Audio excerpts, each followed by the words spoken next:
A Cold Day in Canterlot by Fossil Dragon Messiah, with 7 thumbs up, 3 thumbs down, 4 comments, and 106 referrals. The tags for the story are Random Alternate Universe. It's a lonely world out there. Bounty hunter extraordinaire Shadowstrike has always liked it that way. But on this heart's-warming eve, he finds out a little company can be a good thing. The ponies that star in the story are Queen Chrysalis, original characters, and other characters. A Cold Day in Canterlot, with 4,033 words.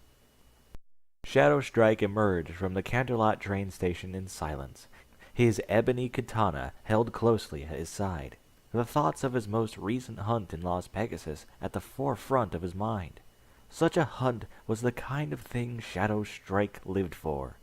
Challenge, adventure, and a chance to sweep some thugs off the street.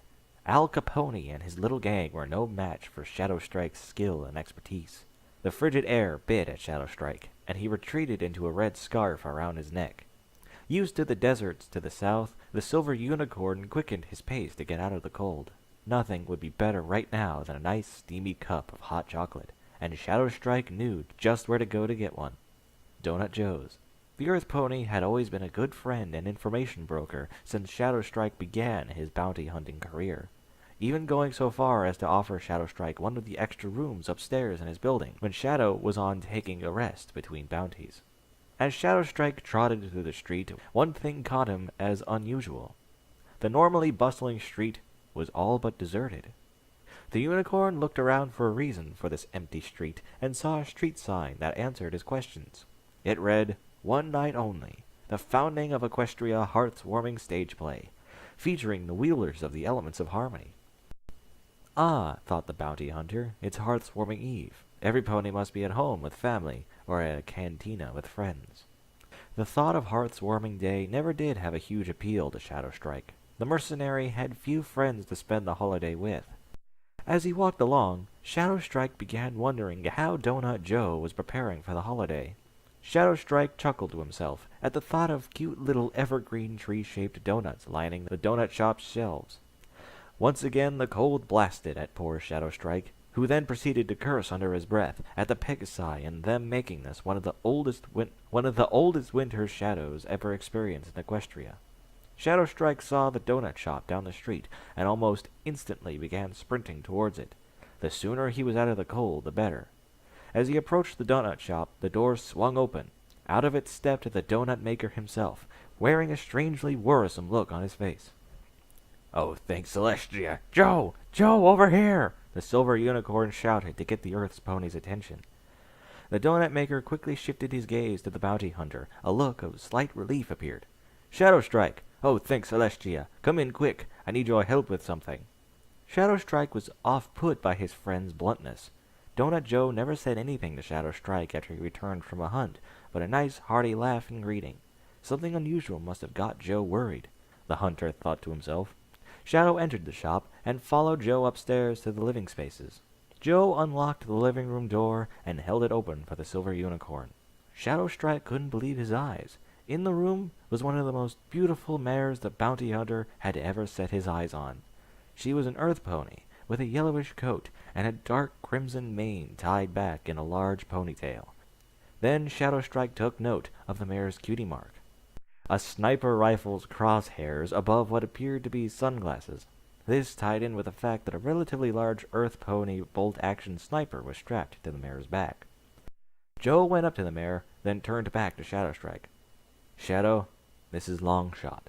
She's another bounty hunter I deal with." The mare spoke with a voice smoother than a river cascading over a stone. "Nice to meet you. So you're the one who took down Al Capone and his little syndicate, huh?" Shadow answered, "Indeed, that was me." Shadowstrike turned to the donut maker to avoid awkwardly staring at this Longshot and asked, "Now, Joe, what's wrong? Why did you usher me up here so urgently?" "Longshot, bring it in," Joe answered in a cryptic manner. The mare nodded and went over to the couch that was facing the little fireplace and picked something up, a small bundle of cloth. She slowly began unwrapping it and was underneath those sheets made She slowly began unwrapping it, and was underneath those sheets made Shadow's jaw come unhinged. For it was a tiny changeling nymph. The poor pink thing was shivering and emaciated. I found her beaten half to death running from some gangsters, Longshot explained. She lost them in an alley, but passed out from exhaustion. I picked her up and brought her back here to warm her up, but she has a dangerously high fever. I have no idea what she is or what to do, so I brought her here. It's a changeling. They're a race of pony-like insects, the Silver Unicorn said as he practically pushed Joe across the room to get a better look at the small sack of pinkish exoskeleton. You did the right thing bringing her to me, Miss Longshot. Let me see her. Longshot gently handed the changeling to Shadow Strike. Upon closer inspection, Shadow saw the nymph's horn. It was long and jagged, which meant this little changeling could be one of two things. She could be a stinger, the creme de la creme of the changeling military. Female stingers were exceptionally rare, but their power rivaled the changeling queens. The other thing this horn could mean was that the nymph herself was a queen, or at least will grow into one. To find out just what this mystery nymph was, Shadow looked at the baby insect's wings and legs. Only one set of wings, holes in the legs. The bounty hunter couldn't believe it. He was holding a future queen of Changeling Hive. Then Shadow remembered the more pressing issue at Hoof. This small creature was at death's doorstep, and he needed to save her. Shadow Strike began inspecting the poor thing for symptoms to find what was causing the fever. Gently, he lifted one of the changeling's delicate papery wings and found a tiny splotch of green contrasting against the nymph's pinkish exoskeleton. Shadow pressed his hoof against the green splotch. It was rough, certainly not part of the carapace. Shadow turned back to the two ponies in the room. She has a fungal infection called dragwing. It's easily treated, but we still need to hurry. If the fungus spreads to her lungs, she'll stop breathing. Miss Longshot, fetch me any retail bottle of perfume. Most perfumes have the chemicals necessary to treat dragwing. Joe, I need you to warm up a small basin of water. Warm water helps slow the infection. The two ponies nodded and left the room, leaving Shadow Strike alone with the unconscious insect. He saw the look of confusion on Longshot's face and knew what it was asking. How does he know so much about these changeling things? Joe already knew the answer, but it was only a matter of time before the yellow mare caught on. Shadow pushed those thoughts to the edge of his mind and concentrated his attention on the shivering insect. He gently caressed the side of the poor thing's head with his free hoof. "Shadow, I got the water," Joe said as he entered the room, bucket and hoof. The Silver Unicorn responded. "Ah, excellent. Hand it here." Joe placed the basin at Shadow's hooves. The bounty hunter levitated the changeling into the bucket, his horn glowing a shade of emerald to match his piercing green eyes. As the nymph entered the warm water, Shadow Strike breathed a sigh of relief as the tiny thing's body relaxed. Shadow and Joe sat there in the dark room in silence until the donut maker spoke up and asked the question that had been bothering the mercenary for a while now. "Where do you think she came from, Shadow Strike?" Sigh. Must have been from one of the derelict hives. There's no way an Equestria chrysalis would allow a potential heir out of her sight.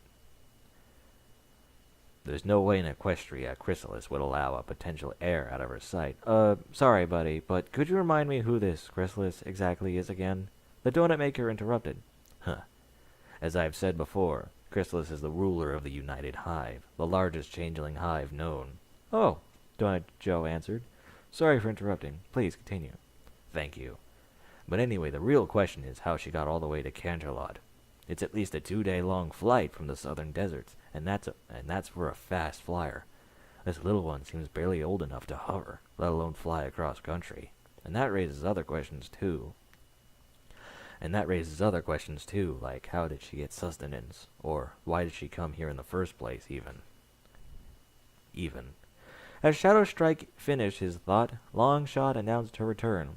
"Mr. Strike, I got the perfume for the baby bug." She fumbled around in her saddlebag for a few seconds, pulled out a pink bottle, and handed it to Shadow. Shadow scanned the bottle's list of ingredients. Once he had confirmed the concoction contained the chemicals he needed, he took a tissue from a box on a nearby end table and dabbed it into the aromatic liquid. Carefully, he picked the nymph and pressed the tissue against the infection. Almost immediately, the green patch began shrinking until it faded completely from sight altogether. The small larva's breath became less ragged, and for the first time, she opened her eyes. The tiny thing readjusted its eyes, trying to get her bearings on the strange new environment. Then those beady compound eyes focused on Shadow Strike. The nymph let out a soft, fearful chirp and leapt out of his grasp, screeching in the changeling language. Cherak no freelektas pony! The little insect was downright terrified of the three ponies. Shadow turned to the other two occupants in the room and sighed. He trotted over to the scared nymph and sat down on his haunches in front of her. Longshot looked at the silver unicorn in confusion, when a large wall of green flame erupted around him. Longscope began panicking, but Donut Joe motioned for her to calm down, as if he knew what was happening. The flames began to subside, but Shadow Strike was no longer in the room. In the unicorn's place was a large horse-like insect with a purple chitinous carapace and piercing green eyes. Shadow Strike was himself a changeling. The pink changeling saw this new form and quieted down. Shadow lifted a claw and gently touched the base of the nymph's horn. Wait, changeling? Now, shh. It's okay, little one. We aren't going to hurt you. The large adult changeling assured the small larva. Now, why don't you tell me your name? The nymph opened her mouth to speak, but instead of clicks and whistles, she spoke in fluent Equish. My name is Pupa. Pupa, huh? That's a pretty name you have there. My name is Thanatiak, but every pony calls me Shadow Strike. Mind telling me how you got here, Pupa? The bounty hunter said gently, using his original name instead of his adopted pony name. I was sent here. A gold pony slaughtered my hive, leaving only me alive along with one of our hive's spellcasters.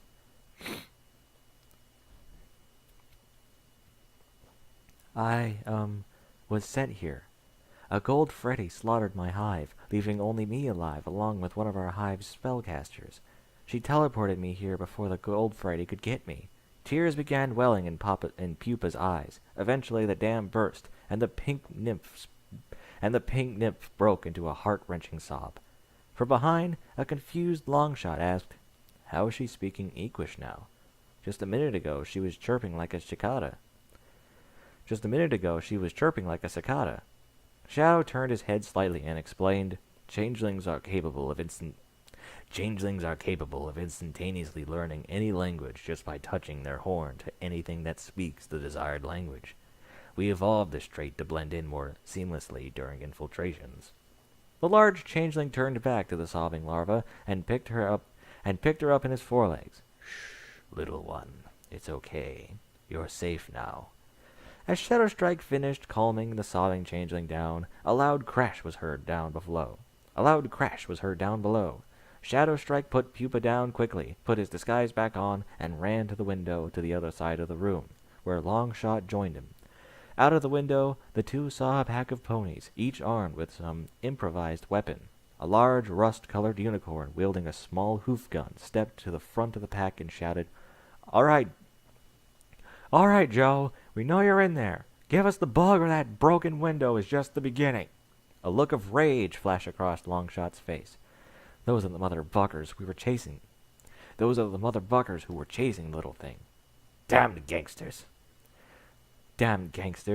Shadow Strike unsheathed his sword. Teleports behind you.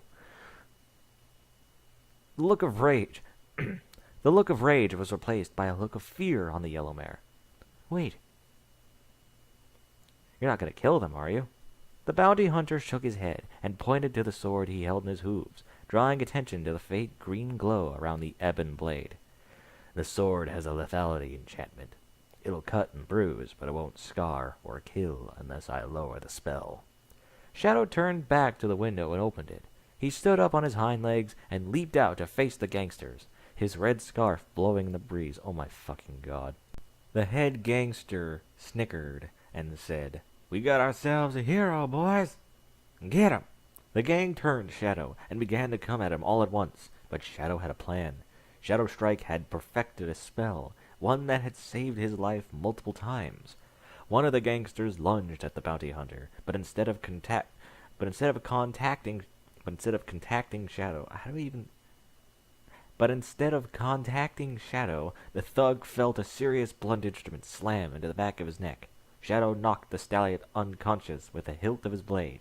As the limp body of the gangster hit the ground, Shadow Strike's fabricated cutie mark, a red polygonal 0 with a slash through it, began glowing.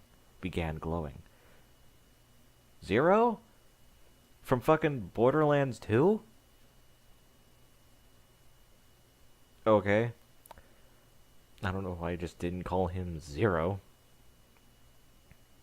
This was the spell that Shadow Strike invented himself. Deception. The spell worked by deploying a lifelike decoy of Shadow, while also turning the real invisible and granting him a significant increase to his speed. The glowing cutie mark was a way of confirming a successful takedown. Shadow Strike activated Deception again and spoke. Leaves falling from trees. Leaves falling from trees. Snow drifting onto the ground. Consciousness fading. The lead gangster, in a fit of rage, shouted, "You idiots! I don't care if this freak speaks in haiku or whatever. Just fucking kill him!" Shadow chuckled to himself at the foolish gangsters mindlessly attacking the decoy, and at the gang leader's rage at his taunting poem. To tell the truth, the bounty hunter enjoyed forming haiku, and would often taunt his prey with them. Once again, the pony-disguised changeling moved in, taking down 3 gangsters with slice that, if not for the enchantment on his blade, would have severed their legs. I disappear, a ghost amidst the combat, preparing to strike. Shadow knocked the last of the thugs out and sheathed his sword. Analyzing the former battlefield, he took note of something. There were not nearly as many gangsters as he thought. Shadow heard a voice cry out from behind. Shadow Strike reached for his blade, but it would not budge from his sheath. "Sush you, damn it!" the mercenary thought to himself. "Why do you have to get stuck now, you stupid piece of junk?" Shadow Strike thought was interrupted by a loud bang. A gunshot. The bounty hunter looked up to see smoke pouring from a sniper rifle's barrel pointed out the window. He turned around and saw the gang leader struggling to keep his equilibrium with a tranquilizer dart embedded in his neck. "Damn it! I ain't giving up, motherfucker. Black sun will rise." With that word, the thug fell to the ground. Shadow Strike re-entered the shop and went back up to the room where Miss Longshot, Donut Joe, and Pupa were waiting. Joe was on the phone, presumably calling the authorities, and Longshot was cradling Pupa. Approaching Longshot, Shadow asked inquisitively, "Who were those gangsters exactly?" Responding with more than a hint of disdain, the sniper explained, The creeps call themselves the Black Suns. They're small-time nobodies trying to make name for themselves through whatever means possible. Extortion, blackmail, you name it. Rumor has it that they even once tried to set up a brothel here in Canterlot before some other gang came and whooped their flanks. Shadow Strike shuddered. He hated prostitution and horses. Fucking horses. Shadow Strike shuddered. He hated prostitution and horses with a burning passion. He pushed the thought out of his mind and said to the sniper, "Thanks, by the way." The mayor seemed surprised for some reason. "Wait, did you just thank me?" Shadow Strike, equally confused at Longshot's reaction, responded, "Yeah? Is there a problem?" The Yellow Earth Pony laughed a hearty guffaw and said, The Yellow Earth Pony laughed a hearty guffaw and said, Nah, it just seemed like you were the kinda mysterious warrior kinda stallion, you know? The kind that's all like, "I need your help. Stay out my way. I'll work alone." But if there's one thing you taught me tonight, it's that looks can be deceiving. The changeling shared in her laughter for a little bit, but then bent down to look at Pupa. "Hey, little one, you okay?" The pink nymph nodded, still obviously scared and nervous. Then Shadow Strike had an idea. Once again, the bounty hunter lowered his disguise and reached into the pack of the strap of his sword's scabbard. He pulled out 2 pieces of carved wood and plugged them both into the holes on his leg. This was a changeling instrument called a leg whistle. Shadowstrike only knew one song, but luckily it was a lullaby called Queen Papillion's Aria. The bounty hunter began playing the soothing ballad. After a few moments, the tiny changeling's eyes grew heavy and she fell asleep. Shadow took the pieces of wood out of his leg and put them back into his pack.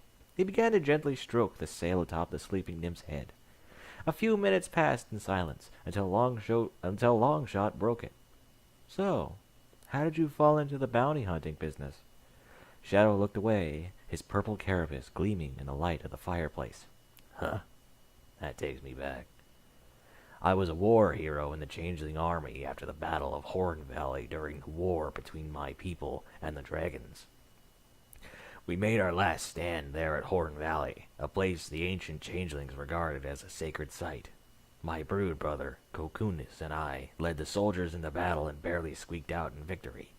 We were seen as heroes to our people. Our queen even asked us to become brood fathers, to pass our genes down to another generation. One of the highest honor that can be bestowed upon a changeling.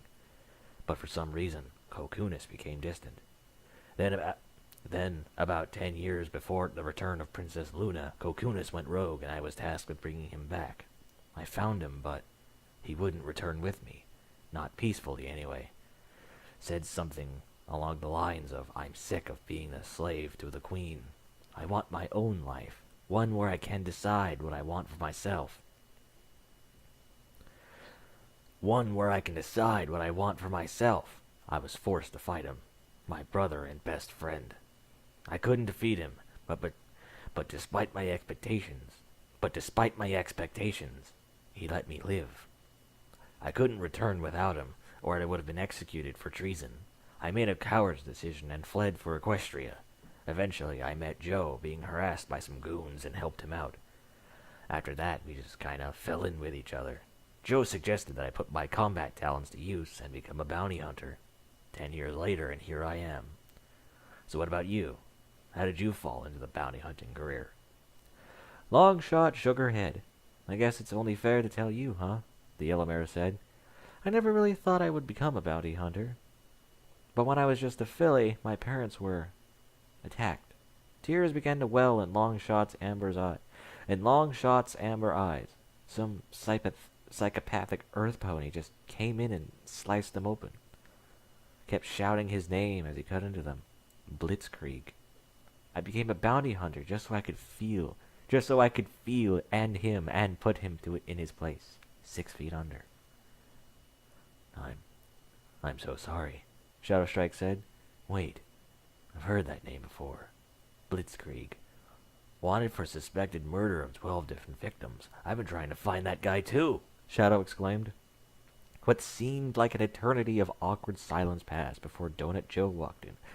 You can't think of anything interesting? My parents were killed by a psychopath. I'm looking for that psychopath. Here's some example dialogue.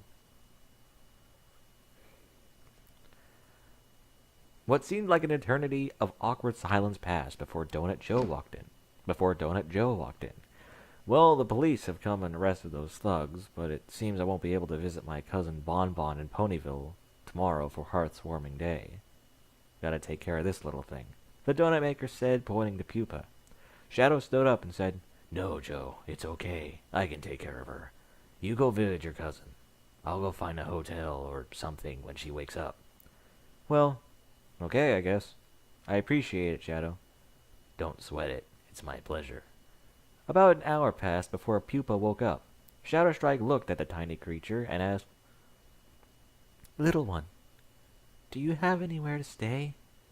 Pupa looked at the purple changeling and answered, Well then, do you want to stay with me for a while?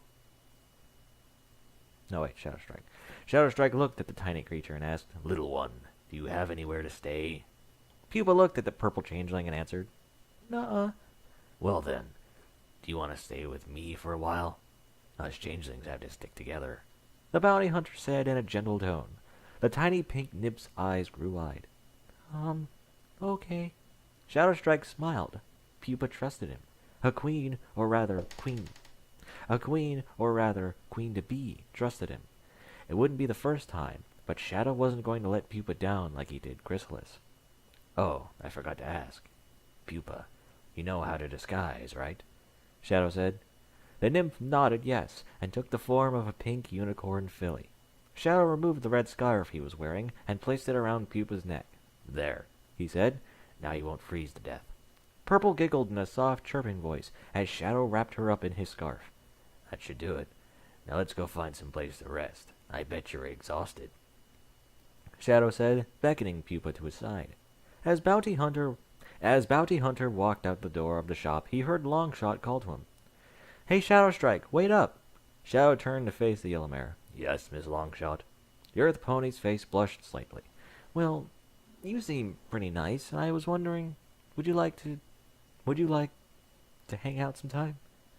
The mercenary giggled as he spat out a response. I thought you'd never stutteringly half-ask. Longshot face regained some of its color. So that's a yes? Yes, I'd love to, Shadowstrike confirmed. Oh, good. Well then, see you around? Well, yeah. See ya. And with that, Shadowstrike walked out of the donut shop with Pupa at his side into the cold winter air. Rock!